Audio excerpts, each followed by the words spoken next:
Hey guys, what's up? It's me, Parker, back again with another LEGO Star Wars review. Today we are reviewing 75363, the Mandalorian N-1 Starfighter Microfighter. Now, I'm not going to bore you with all the pieces, count and all that, so let's just get into the packaging before we get into the actual good stuff. So, for the packaging, we have the basic 2023-2024 Microfighter packaging, just a picture of him. 88 pieces. Then on the back we have, just a picture of what's in the set and all that. Now, let's get into the build.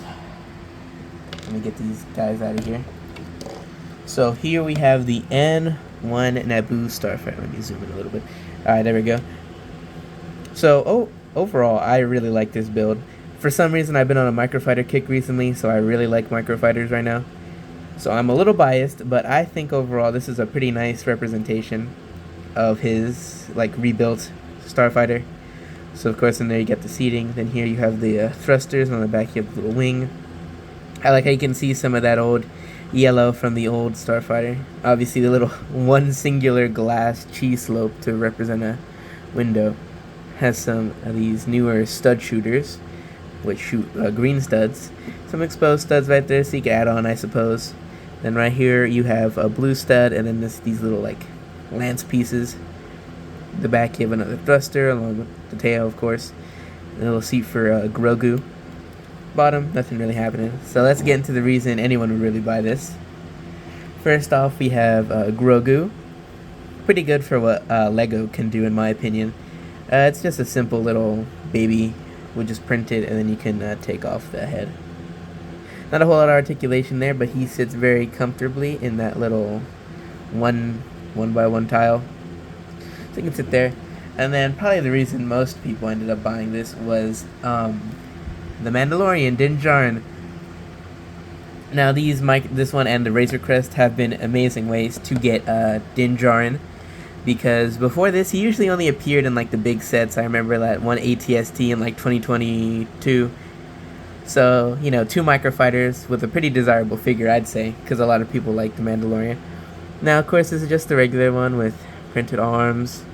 Just a basic Mandalorian. He has a blaster pistol. He has a dark gray, kind of dark silver backpack.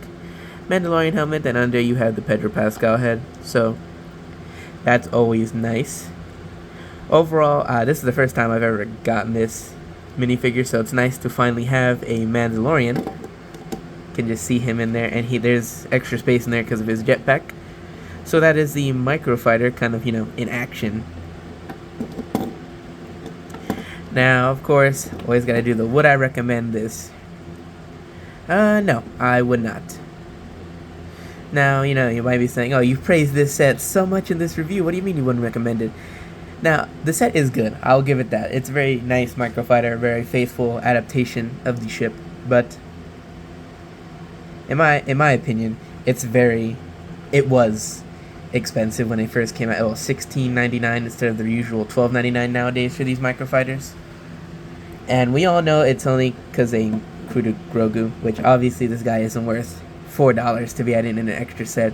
They should have just left him out, or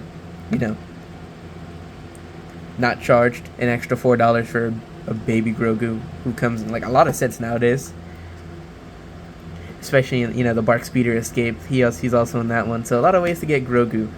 So probably your first choice isn't a $16 Microfighter, because I know a lot of people don't want to pay that, especially for a set this small. Overall, I think it's good, but a little overpriced. Thank you guys for watching. Expect some more reviews in the future. And that's about it. See ya.